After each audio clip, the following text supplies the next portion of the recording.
जय हिंद दोस्तों, हमारे यूट्यूब चैनल में आपका स्वागत है।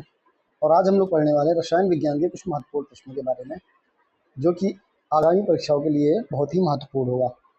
तो चलिए शुरू करते हैं पहले क्वेश्चन से।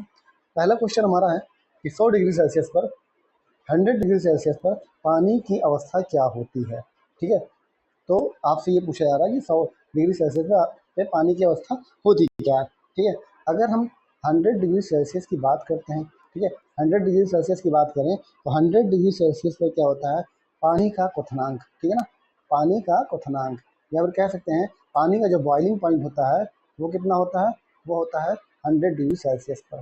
ठीक है, तो हम कह सकते हैं कि जो अगर हम पानी को किसी बीकर में किसी पानी को अगर हम लेते हैं, ठीक है, अगर हम क्या करें, इसको 100 डिग्री सेल्सियस टेम्परेचर दें, तो अगर किसी पानी को या फिर किसी भी जो भी लिक्विड है इसको हम 100 डिग्री सेल्सियस देते हैं, तो हमें देखने को मिलता है कि पानी जब उबलता है तो भाई ये पानी क्या होता है, इसकी गतिज ऊर्जा बढ़ जाती है।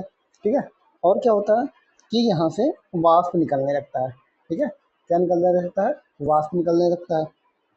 तो हमें ये देखने को मिलता है भाई कि जो पानी है वो उबल भी रहा है और वाष्प बन के उड़ भी रहा है। ठीक है, तो हम कह सकते हैं कि 100 डिग्री सेल्सियस पर जो पानी की अवस्था होती है वो क्या होती है, तरल और वाष्प दोनों ही अवस्थाओं में देखने को मिलता है। तो पहला इसका राइट आंसर हो जाता है।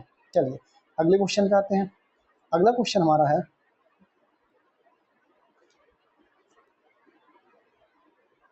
किसमें कणों की गतिज ऊर्जा अधिकतम होती है। ठीक है, तो यहाँ पर आपको देखने को मिल रहा होगा ठोस, गैस, ठोस और द्रव। ठीक है, तो इन्हीं में पूछा जा रहा है कि सबसे अधिक गतिज ऊर्जा किस में होती है।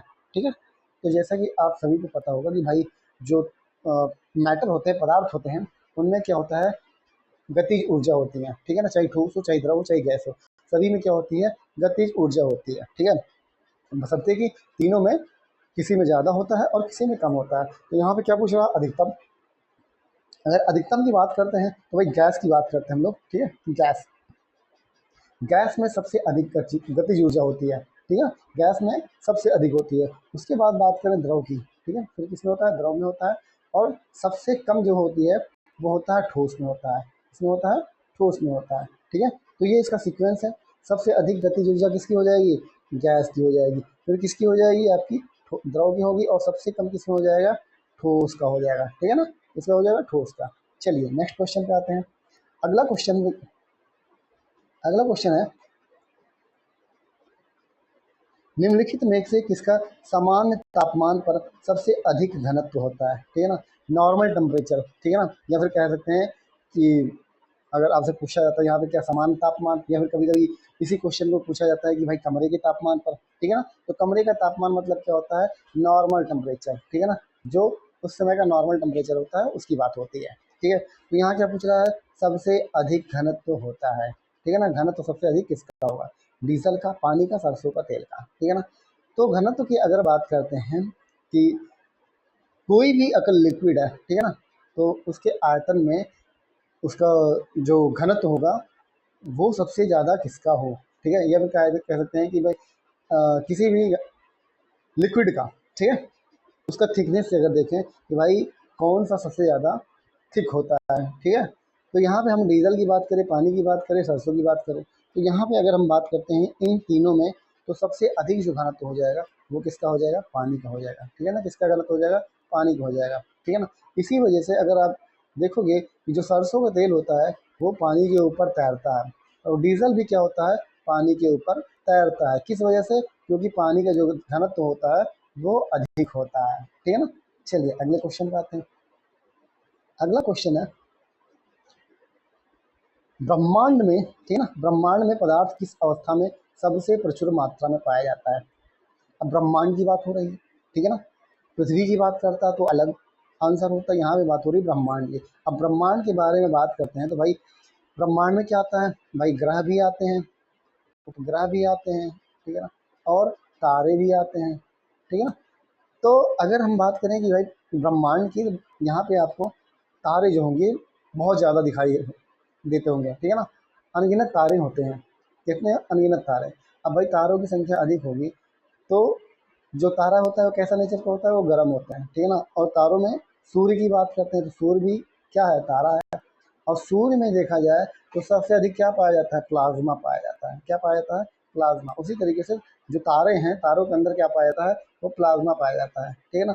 तो इस तरीके से हम लोग कह सकते हैं कि ब्रह्मांड में जो पदार्थ की अवस्था होगी वो किस अवस्था में होगी, वो होगी प्लाज्मा, ठीक है ना। क्या होगी, प्लाज्मा होगी, ठीक है। चलिए अगले क्वेश्चन पे आते हैं।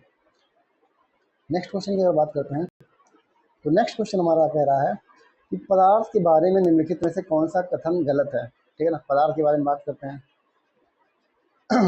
तो पहला ऑप्शन है कि भाई पदार्थ के दो मूलभूत अवस्थाएं होती हैं।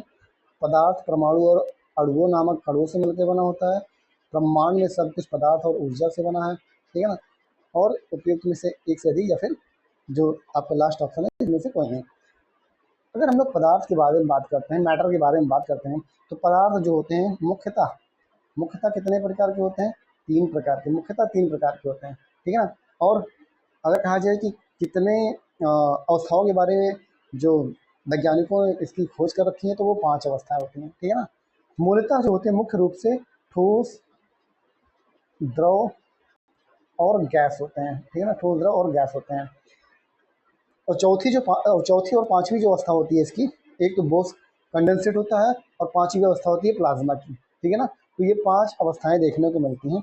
बट ऑप्शन के ऊपर देखें हम लोग कि पदार्थ की 2 मूलभूत अवस्थाएं होती हैं, तो ये क्या सही है, तो सरासर गलत है। क्योंकि हमने देखा कि भाई मूलतः कितनी होती है, 3 होती हैं, ठीक है। कितनी है, 3 है। तो यहाँ पे तो कह रहा पदार्थ की 2 मूलभूत अवस्था होती है, तो आपका पहला ही ऑप्शन गलत हो जाता है, ठीक है ना।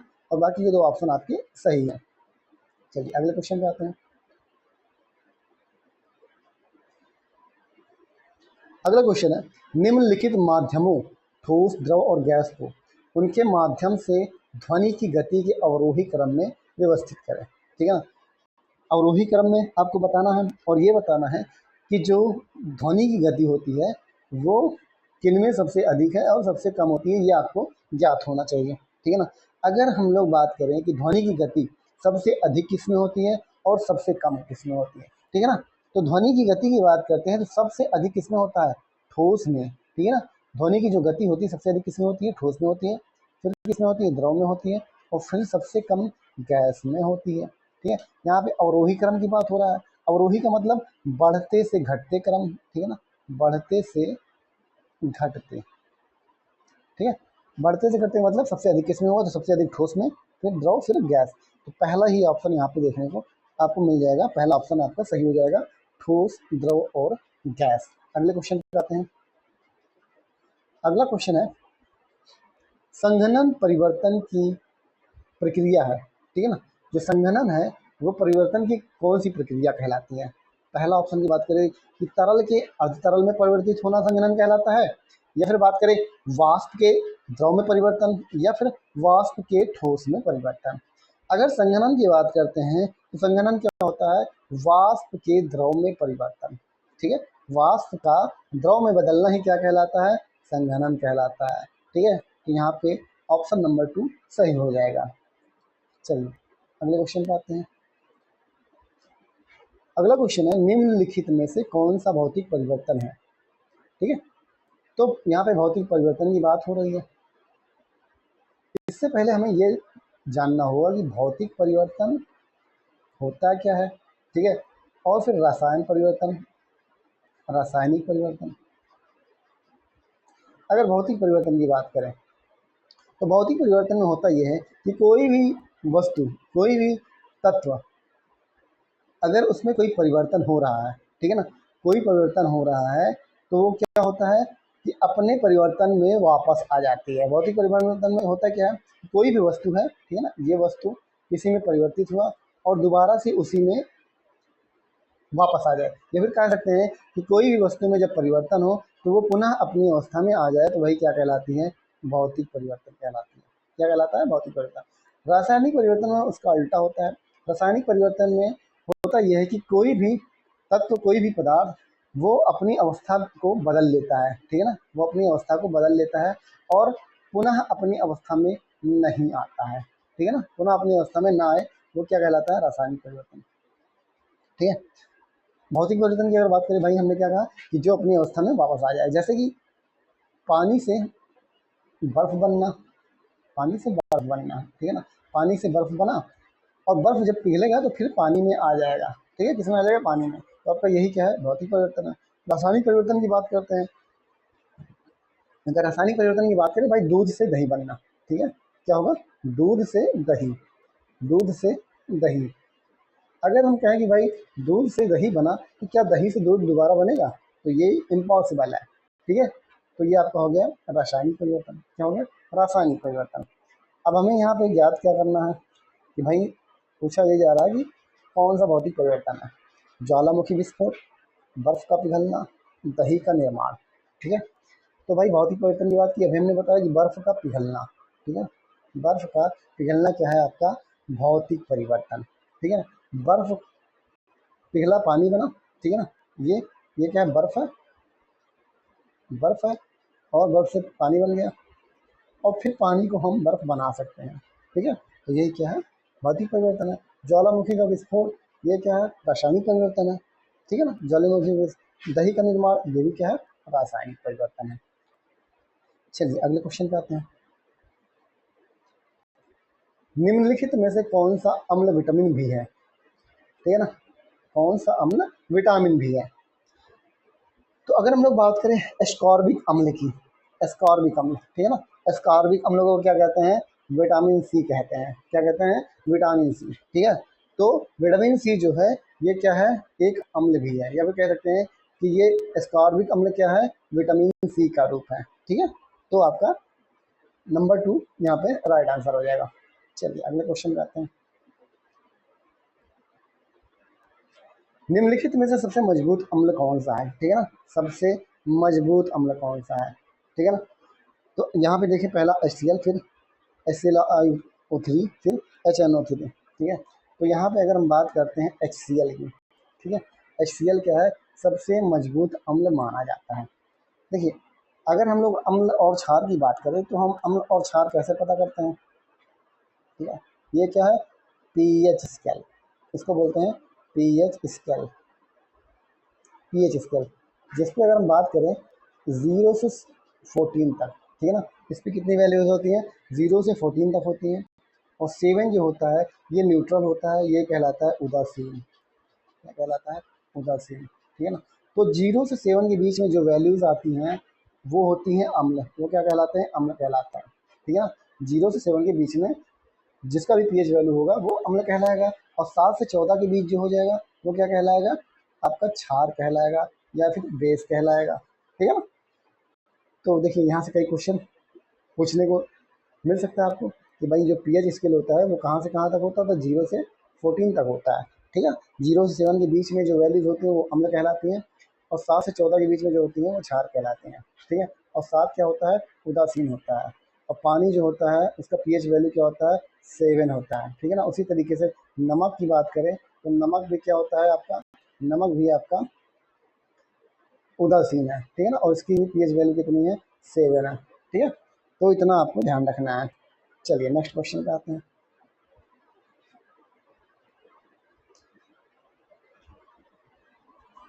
अंगूर में सबसे प्रचुर मात्रा में कौन सा अम्ल पाया जाता है, अंगूर की बात हो रही है, ठीक है। तो अंगूर में कौन सा अम्ल पाया जाता है, तो वो पाया जाता है आपका टारटैरिक अम्ल। क्या पाया जाता है, टारटैरिक अम्ल। टारटैरिक अम्ल जो होता है वो अंगूर में पाया जाता है। चलिए अगले क्वेश्चन पे आते हैं। अगला क्वेश्चन है, निम्नलिखित में से कौन से कथन सत्य हैं। यहाँ पे आपको ये बताना है कि कौन सा इसमें सत्य कथन है, ठीक है ना।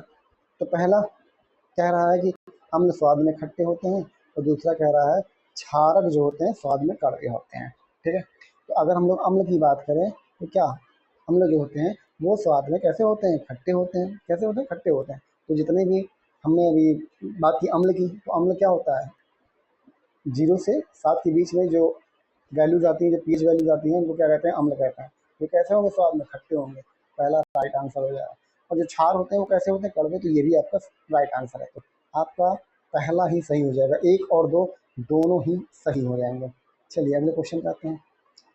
अगला क्वेश्चन है, पीएच इज लेस देन 7, ठीक है ना, पीएच इज लेस देन 7 वाले किसी एक चयन का ज्ञात करना आपको। यहाँ पे pH लेस देन 7, मतलब जो pH होगा 7 से कम होगा। pH जो होगा 7 से कम होगा वो क्या कहलाएगा? अभी हमने बताया कि भाई pH अगर 0 से 7 के बीच में होगा तो वो क्या कहलाएगा? अम्ल कहलाएगा। ठीक है ना, यही चीज़ कह रहा है ये, यही चीज़ कह रहा है। तो भाई 0 से 7 के बीच में क्या होगा? अम्ल होगा। ठीक है, तो यहाँ पे अगर हम बात करें नींबू का रस, अब नींबू का रस तो आपको सभी को वैसे ही जनरली ही पता होगा कि नींबू कैसा होता है, आपका अम्ल होता है। ठीक है, क्या होता है? अम्ल होता है। तो यहाँ पे आपको देखने की जरूरत नहीं है। ठीक है ना, मानव रक्त भाई ये भी क्षार होता है, चूने का पानी ये भी क्षार होता है। तो भाई पहला ही ऑप्शन यहाँ पे सही हो जाएगा। ठीक है ना, मानव रक्त क्या होता है? क्षार होता है। इसकी पीएच वैल्यू कितनी होती है? 7.4 होती है। ठीक है, 7.4 7 से अधिक है तो इसका मतलब मानव रक्त जो होगा वो कैसा होगा? क्षारीय होगा। ठीक है, चलिए अगले क्वेश्चन पे आते हैं। सिरका का पानी, सिरका का रासायनिक नाम क्या है? ठीक है, सिरका या फिर इसी को विनेगर भी कहते हैं। ठीक है ना, विनेगर, विनेगर या फिर सब सिरका, इसका रासायनिक नाम क्या है? इसी को बोलते हैं एसिटिक अम्ल। क्या कहते हैं इसको? एसिटिक अम्ल कहते हैं। ठीक है ना, क्या कहते हैं? एसिटिक अम्ल कहते हैं। ठीक है ना, उसी तरीके से एक चीज़ और याद रखिएगा भाई, सल्फ्यूरिक अम्ल पूछा जाता है कभी कभी कि ये सल्फ्यूरिक अम्ल होता है क्या है? ठीक है, सल्फ्यूरिक अम्ल, अगर सल्फ्यूरिक अम्ल की बात करते हैं भाई तो ये सल्फ्यूरिक जो अम्ल होता है ये बैटरी में यूज होता है। ठीक है ना, जो बैटरी में तेजाब होता है, बैटरी में जो तेजाब होता है, ठीक है, किसी को तेजाब भी कहते हैं, सल्फ्यूरिक अम्ल को क्या कहते हैं? तेजाब कहते हैं। तो बैटरी में जो पानी पड़ता है, जो तेजाब पड़ता है, वही क्या होता है? सल्फ्यूरिक अम्ल होता है। ठीक है ना, अब देखिए ये बैटरी कौन सी है? ये आपकी कहा जाए कि जो इन्वर्टर में यूज़ होती है वो बैटरी होती हैं। अगर मोबाइल की बैटरी की बात करते हैं, ठीक है, मोबाइल बैटरी की बात करते हैं तो जो मोबाइल बैटरी होती है उसमें लिथियम होता है। क्या होता है? लिथियम। मोबाइल बैटरी किसकी बनी होती है? लिथियम से बनी होती है। और जो इन्वर्टर में यूज़ होती है उसमें कौन सा पानी यूज़ होता है? तेजाब होता है, उसी को कहते हैं सल्फ्यूरिक अम्ल कहते हैं। क्या कहते हैं? सल्फ्यूरिक अम्ल कहा जाता है। चलिए अगले क्वेश्चन पे आते हैं। अगला क्वेश्चन है, निम्नलिखित विकल्पों में से उस समुच्चय का पहचान जिसका पीएच 7 से अधिक है। 7 से अधिक का मतलब है कि अगर 7 से अधिक है तो वो क्या होगा? वो क्षार होगा। क्या होगा? क्षार होगा। तो यहाँ पे आपको यही चीज़ देखना है, इनमें से यही चीज़ अलग करना है कि कौन सा क्षार है। ठीक है ना, अब पहले ऑप्शन में देखें तो भाई नींबू, तो नींबू हो गया तो ये तो अम्ल है, ये तो गलत हो जाएगा। ठीक है ना, दूसरा देखें बेकिंग सोडा, टूथपेस्ट, लौंग का तेल। ठीक है ना, तो इसमें तो कोई अम्ल नहीं दिख रहा है, इसमें कोई अम्ल नहीं दिख रहा। अगर हम थर्ड वाले पे आते हैं तो यहाँ पे अगर बात करें भाई, यहाँ पे विनेगर मिल गया, तो विनेगर भी क्या होता है आपका? विनेगर क्या होता है आपका? ये आपका अम्ल होता है, तो ये भी आपका नहीं होगा। ठीक है, बेकिंग सोडा, टूथपेस्ट और लौंग का तेल, ये तीनों के तीनों क्या हैं? ये तीनों ही तीनों आपके क्षार हैं जिसकी पीएच वैल्यू 7 से अधिक हो जाएगी। तो दूसरा ऑप्शन आपका सही हो जाएगा। चलिए अगले क्वेश्चन पे आते हैं।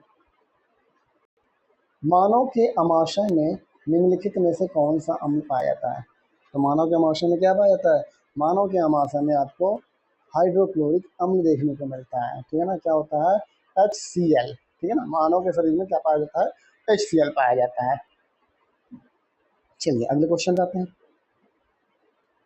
अगले क्वेश्चन की बात करते हैं, उदासीनीकरण अभिक्रिया में अम्ल एक क्षार के साथ क्रिया करके क्या देता है? ठीक है ना, अब देखिए एक चीज़ आपको ध्यान रखना है कि भाई जब भी अम्ल और क्षार हो मिलेगा, अम्ल और क्षार जब भी मिलेगा तो ये क्या हो जाएगा? न्यूट्रल हो जाएगा।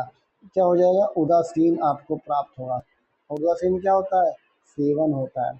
अब सेवन मिलेगा तो यहाँ पे सेवन की वैल्यू किसकी किसकी होती है? एक तो आपका सॉल्ट होता है, नमक, और दूसरा होता है आपका पानी। ठीक है ना, तो जब भी अम्ल और क्षार को मिलाएंगे तो आपको सॉल्ट मिलेगा और पानी मिलेगा। ठीक है, तो यहाँ पे देखते हैं ऑप्शन में अन्य क्षार, लवण और जल। क्या मिलेगा? लवण और जल। ये लवण मतलब नमक या फिर सॉल्ट। ऑप्शन नंबर 2 आपका राइट आंसर हो जाएगा। चलिए अगले क्वेश्चन पे आते हैं। अगला क्वेश्चन है, दहन के लिए आवश्यक है, दहन मतलब आग, आग जलाना है, आग जलने के लिए आवश्यक क्या होना चाहिए? ठीक है ना, तो ध्यान रहे, ऑक्सीजन।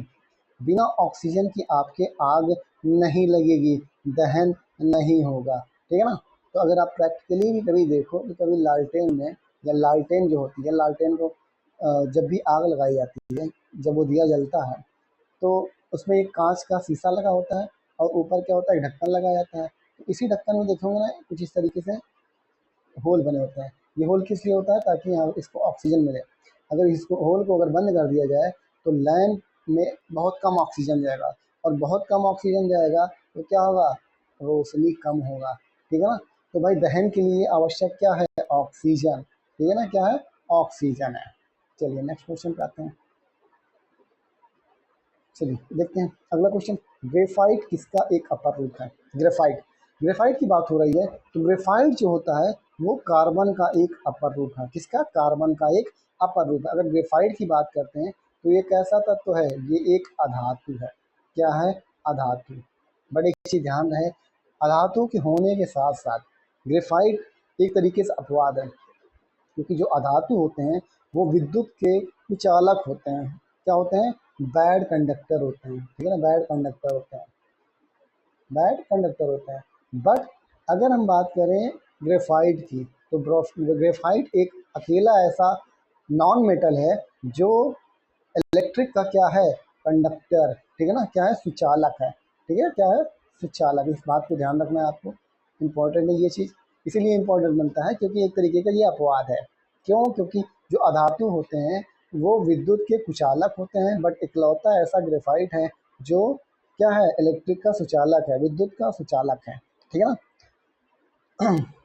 और ये कार्बन का एक अपर रूप है। एक चीज़ और ध्यान रखना है आपको, अगर आपसे पूछा जाए कार्बन, कार्बन का सबसे शुद्ध अपर रूप कौन होगा, सबसे शुद्ध अपर रूप कौन होगा, तो वो हो जाएगा आपका हीरा। ठीक है ना, कौन होगा, हीरा। और हीरा भी आपसे ध्यान रहे कि हीरा क्या है, कार्बन का एक अपर रूप है, और सबसे शुद्ध अपर रूप है हीरा कार्बन का। ठीक है ना।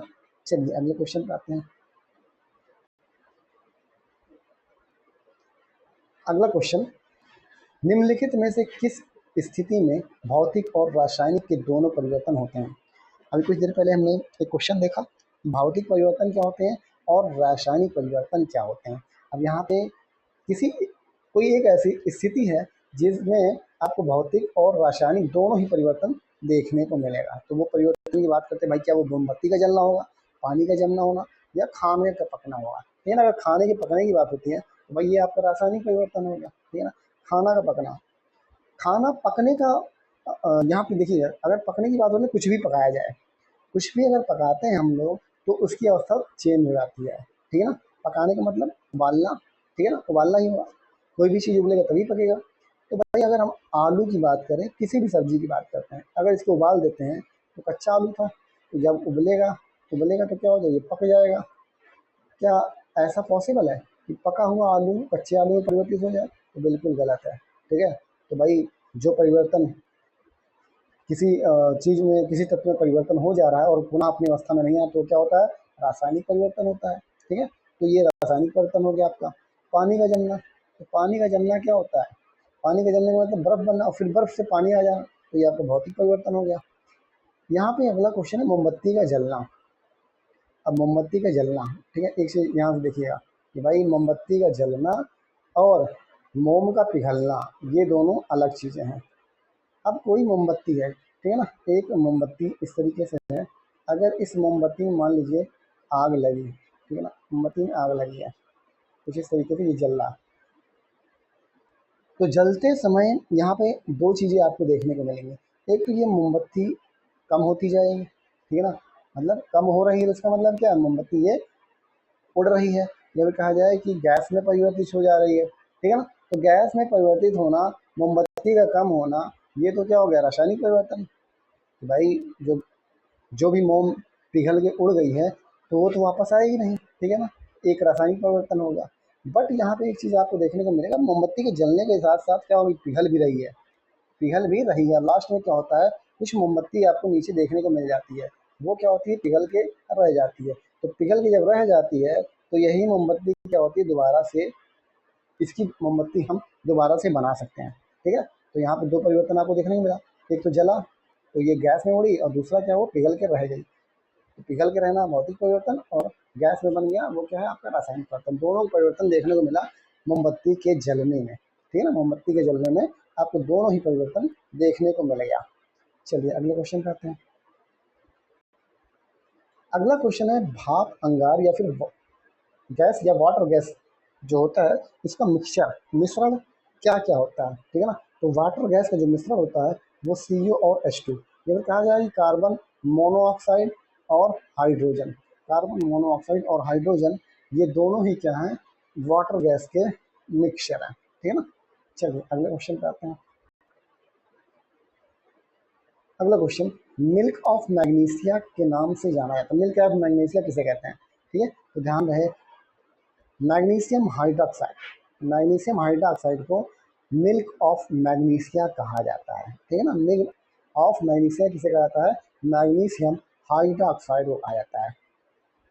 चलिए अगले क्वेश्चन पे आते हैं। अगला क्वेश्चन है कि भाई यहाँ पूछे यार साबुन है, साबुन क्या है, ठीक है ना। तो साबुन है क्या, ये चीज़ आपको ध्यान रखना है।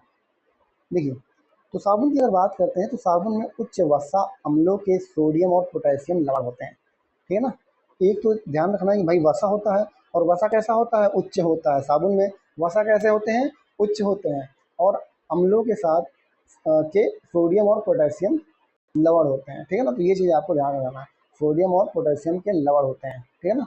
उच्च वसा अम्लों के सोडियम और पोटेशियम लवण होते हैं, ये चीज़ आपको ध्यान रखना है। चलिए अगले क्वेश्चन पे आते हैं।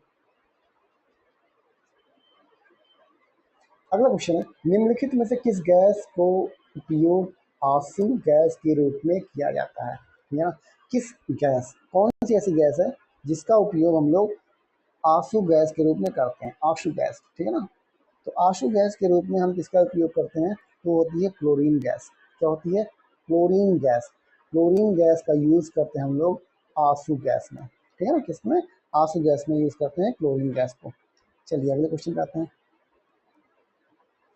एल्यूमिनियम की मोटी ऑक्साइड परत बनाने की प्रक्रिया, ठीक है ना, मोटी ऑक्साइड परत बनाने की प्रक्रिया, एल्यूमिनियम का मोटी ऑक्साइड परत बनाने की प्रक्रिया क्या कहते हैं, उसको कहते हैं हम लोग एनोडीकरण कहते हैं। क्या कहते हैं, एनोडीकरण कहते हैं। चलिए अगले क्वेश्चन पे आते हैं। स्नेहक के रूप में किसका प्रयोग किया जाता है, स्नेहक, ठीक है ना। स्नेहक के रूप में किसका प्रयोग करते हैं, तो वो होता है ग्रेफाइट। क्या होता है, ग्रेफाइट, ठीक है ना। ग्रेफाइट का यूज़ करते हैं हम लोग स्नेहक के रूप में। अगला क्वेश्चन, अग्निशामक के रूप में कौन सी गैस का प्रयोग किया जाता है, ठीक है ना। अग्निशामक, अग्निशामक मतलब वो जो सिलेंडर होता है, फायर एक्सटिंग्विशर, ठीक है ना, उसमें किसका उपयोग किया जाता है, कौन सी गैस होती है, ठीक है ना। तो ये याद रखिएगा, बहुत इंपॉर्टेंट क्वेश्चन है। कार्बन डाइऑक्साइड इसके अंदर होती है। क्या होती है, कार्बन डाइऑक्साइड होती है, ठीक है ना, CO2, CO2 गैस होती है। चलिए अगले क्वेश्चन पे आते हैं। अगला क्वेश्चन है, कांस्य के घटक, ठीक है ना, कांस्य मतलब ब्रॉन्ज, ब्रॉन्ज जो होता है ये किस किस का मिक्सचर होता है, किस किस से मिलकर बनता है ब्रॉन्ज, तो कॉपर और लेड से मिलकर बनता है। कॉपर और लेड से क्या मिलकर बनता है, वो आपका ब्रॉन्ज होता है। क्या होता है, ब्रॉन्ज होता है। अगर कॉपर और जिंक की बात करते हैं तो कॉपर और जिंक से मिलकर क्या बनता है, वो आपका पीतल बनता है, ठीक है ना। क्या बनता है, पीतल बनता है। तो इस बात को ध्यान रखना है, कॉपर और जिंक मिल जाएगा तो पीतल मिलेगा, और कॉपर और लेड मिलेगा तो क्या बन जाएगा, वो ब्रॉन्ज बन जाएगा। चलिए अगले क्वेश्चन पे आते हैं। अगला क्वेश्चन है सिनेबार, ठीक है ना। सिनेबार जो कि HGS है, वो किस धातु का अयस्क है, ठीक है। बहुत इंपॉर्टेंट क्वेश्चन है, कई बार पूछा गया क्वेश्चन है, तो याद रहे ये पारे, पारे का अयस्क है, ठीक है ना, ये पारा, मरकरी। सिनेबार जो होता है किसका अयस्क है, पारा या फिर मरकरी का अयस्क है। अगले क्वेश्चन की बात करते हैं। निम्नलिखित में से कौन सा रासायनिक विस्फोटक बारूद में पाया जाता है, ठीक है। रासायनिक विस्फोटक की बात करते हैं कि भाई कौन सा रासायनिक विस्फोटक है जो कि आपके बारूद में पाया जाता है। बारूद मतलब जो गन पाउडर होता है, गन पाउडर, ठीक है। गन पाउडर में क्या पाया जाता है आपके, तो गन पाउडर की अगर बात करते हैं तो उसमें पाया जाता है पोटेशियम नाइट्रेट। क्या पाया जाता है, पोटेशियम नाइट्रेट पाया जाता है गन पाउडर में, ठीक है ना। चलिए अगले क्वेश्चन पे आते हैं। अगला क्वेश्चन है, सूखी बर्फ का रासायनिक सूत्र क्या है, ठीक है। रासायनिक सूत्र सूखी बर्फ, अगर सूखे बर्फ की बात करते हैं तो भाई ये CO2 होता है, ठीक है ना। क्या? CO2। CO2 होती है जब CO2 को एकदम कहा जाए कि बहुत ज़्यादा कंप्रेस कर देते हैं CO2 गैस को, बहुत ज़्यादा कंप्रेस किया जाता है, तो क्या बन जाती है आपकी सूखी बर्फ बन जाती है, ठीक है ना। क्या बन जाती है? सूखी बर्फ, ठीक है। चलिए, प्लास्टर ऑफ पेरिस। अगर प्लास्टर ऑफ पेरिस का बात करते हैं कि प्लास्टर ऑफ पेरिस का निर्माण के ऊष्मा द्वारा किया जाता है। प्लास्टर ऑफ पेरिस का निर्माण के ऊष्मा द्वारा, किसके ऊष्मा के द्वारा बनता है? तो जो आपका प्लास्टर ऑफ पेरिस होता है वो जिप्सम के द्वारा बनता है, ठीक है ना। जिप्सम से आपका प्लास्टर ऑफ पेरिस बनता है, ठीक है ना। प्लास्टर ऑफ पेरिस किससे बनता है? जिप्सम से बनता है।